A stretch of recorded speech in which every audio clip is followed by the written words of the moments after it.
Chairman साहब, कल ओवैसी की पार्टी के जो प्रवक्ता हैं उनका एक बयान बहुत तेजी से वायरल हो रहा है। उन्होंने कहा कि जो मुस्लिम नौजवान हैं वो मस्जिदों में जब नमाज हो तो उनकी रक्षा करें, उनकी सुरक्षा करें, ताकि जो नमाज को डिस्टर्ब करने वाले लोग हैं उन पे वो कार्रवाई करें। तो किस तरह से आप देखते हैं, क्या कहेंगे इस पर? ये कोई नई बात नहीं है। कुरान में दौराने जंग मोहम्मद साहब ने हिदायत दी थी कि आधी फौज नमाज पढ़े और आधी फौज उसकी सुरक्षा करे। फिर जब आधी पढ़ ले तो जो सुरक्षा में खड़ी फौज है वो नमाज पढ़ ले, अदा कर ले। तो ये इनके प्रवक्ता ने जो बयान दिया है ये अपनी मोहम्मद साहब और कुरान की हिदायतों के आधार पर दिया है। ये हमारे लिए कोई ताज्जुब की बात नहीं है। लेकिन आपके माध्यम से मैं एक बात देश को भी बताना चाहूँगा और अपने प्रधानमंत्री जी और गृह मंत्री जी अमित शाह जी से भी कहना चाहूँगा।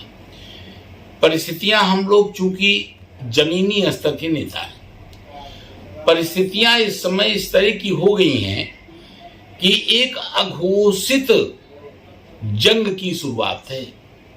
ये जो शांति है ये प्रलय के पहले की शांति है।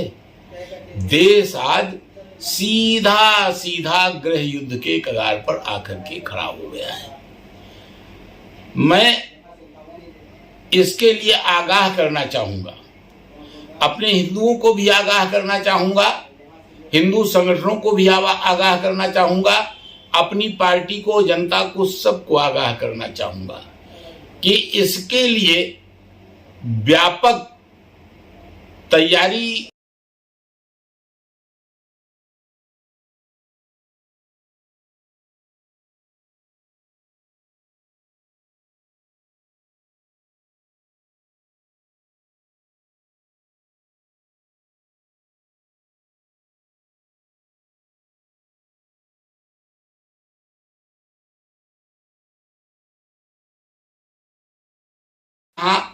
आउटसोर्सिंग पर, यानी ठेके प्रथा पर जिस तरह से हमारे यहाँ कर्मचारियों की नियुक्ति होती है उसी तरह से पूरे देश के अंदर निगम से लेकर, नगर पालिका से लेकर के, ब्लॉक से लेकर के ग्राम पंचायत स्तर तक इनका गठन होना चाहिए। ये आउटसोर्सिंग पर भर्ती होनी चाहिए।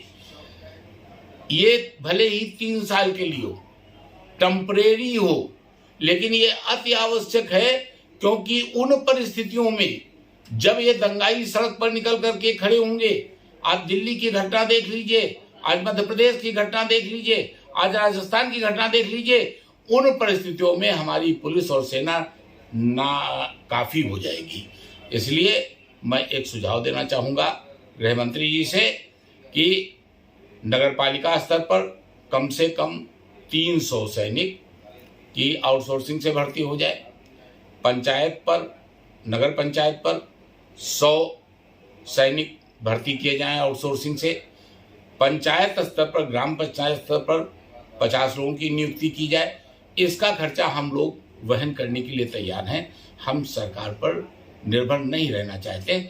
हम नगर पालिकाओं के जितने भी बोर्ड हैं, चेयरमैन हैं, हम लोग प्रस्ताव पारित करके इनको वेतन दे देंगे और ये ठेका केवल मिलिट्री अफसर को ही रजिस्टर किया जाए, उन्हीं को दिया जाए, ताकि भर्ती के बाद 3 महीने उनकी विधिवत ट्रेनिंग हो और शस्त्र, इंसास राइफल से नीचे नहीं, शस्त्र सेना को मुहैया कराए जाए। ये आउटसोर्सिंग पर सेना जरूर होगी। अगर आवश्यकता बढ़े तो इसका एक्सटेंशन देंगे। अगर ये दंगाई अगर नियंत्रित हो जाते हैं तो निश्चित तौर पर इसकी समाप्ति भी की जा सकती है। ये मैं अपने गृह मंत्री जी से मांग करूंगा। लेकिन आवश्यकता है सेना को मजबूत करने की, आवश्यकता है पुलिस बल को मजबूत करने की, आवश्यकता है इस समय हमारे अपने मनोबल मजबूत करने की। और इसी के साथ आपके इस प्रश्न के लिए मैं आपके चैनल को धन्यवाद।